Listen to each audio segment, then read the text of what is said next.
Hello and welcome to IELTS Master's Guide on Speaking Part 1, How to Impress Your Examiner. In this lesson, I'm going to teach you exactly what you need to do for Speaking Part 1. Specifically, what to focus on, the most common mistakes made by IELTS test takers and what to do about them, and a technique to answer quickly and completely so that you can relax, make a great first impression, and move on to the more important speaking parts 2 and part 3. First, let's talk a little bit about speaking part 1. For speaking part 1, you'll have about 4 to 5 minutes that you'll be talking with the IELTS examiner. You'll talk about 3 topic areas, all about common topics like your home, your family, work, personal interests, or other things that should be very easy for you to answer. And the number of questions. There will be 10 to 11 questions. 2 to 3 will be introductory questions, mostly about you, perhaps your name, your hometown, things like that. And then 4 questions on one topic, like your work, and 4 questions on another topic, for example, your personal interests. The focus for part 1 will be on fluency. Speaking part 1 is a chance to make a good first impression on the examiner. And the questions are very personal, so answering them should be easy. Unlike speaking part 2 and 3, your answers don't take a lot of thought. So this is a great chance to show how fluent you really are. Let's talk about the 2 biggest mistakes people make on IELTS speaking part 1. These things keep people from getting as high of a score as they should. The first mistake is talking too little, or not having a complete answer. So imagine you're in an IELTS room and the examiner says, "What's your favorite color?" Your answer is blue. This is way too short. There's not enough information here. What's your favorite color? Blue. What do you do? I'm a teacher. Too short, not conversational, and it doesn't show off how good you are at English. So we want to expand a little bit. But some people think, oh, so I should talk more. Well, then I should give these nice, huge, long answers. Then we go to problem number 2, talking too much, rambling, going off topic. So let's look at the same question. What's your favorite color? Instead of a one-word answer, like in part 1, we have this long, drawn-out answer that starts to go a little bit off topic and is just too much. What's your favorite color? Well, when I was a child, my favorite color was blue because it was the same color as the house next door, but then I turned 15 and my favorite color became pink. After that, it changed to purple because I don't care anymore. I'm sure your examiner is thinking the same thing. This takes us to our next technique. For each of the IELTS speaking parts, we have a method or technique that we can use to give the best answer possible. For IELTS speaking part 1, this technique is called the 1-2 stop technique. And here's how it goes. The examiner will ask you a question like, what's your favorite color? Number 1, answer the examiner's question directly. Don't talk about what your favorite color used to be.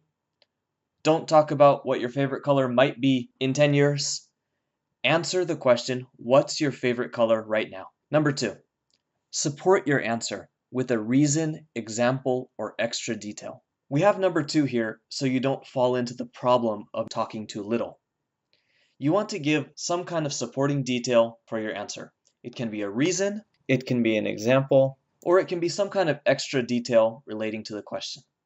And number 3, very important, this is for the second mistake. After you give your direct answer, after you give your supporting detail, stop talking and let the examiner ask his or her question.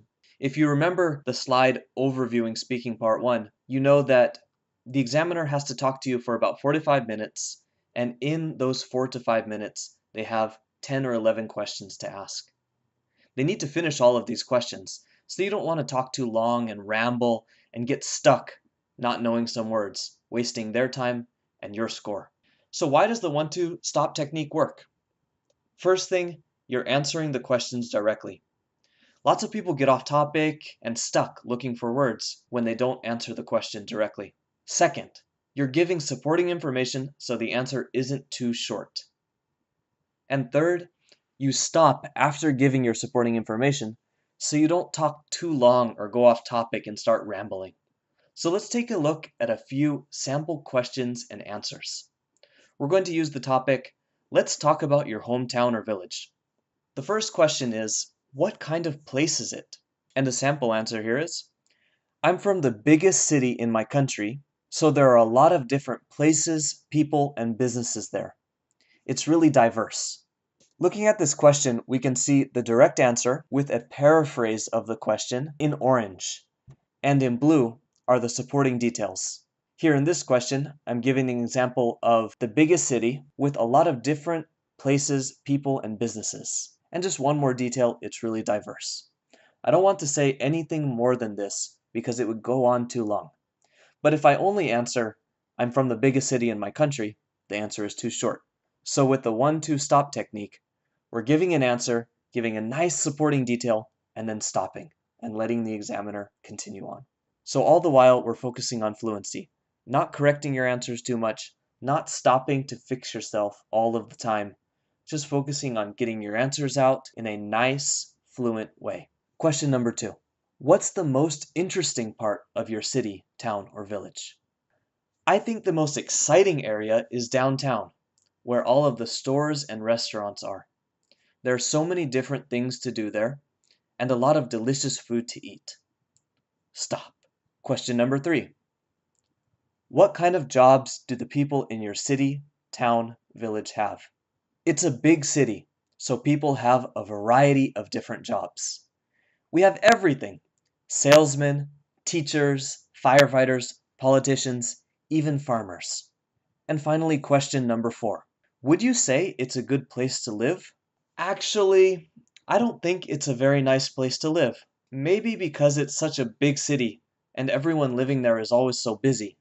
In general, the people don't seem too happy. This is a very interesting answer because it's different than the other 3. In this answer, I'm actually disagreeing. And it's perfectly fine to disagree. If you disagree, say whatever you think is the easiest, most direct answer for you.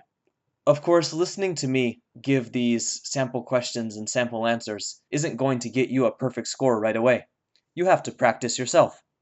So here we have your homework, some practice questions. In this next section, I'm going to read 10 practice questions, and I want you to pause the video, answer the question using the 1-2 stop technique we talked about earlier, and then continue the video again. Here we go. Number 1, are you a student or do you have a job? Number 2, what subject are you studying? Number 3, do you like your subject? Number 4, what job do you do?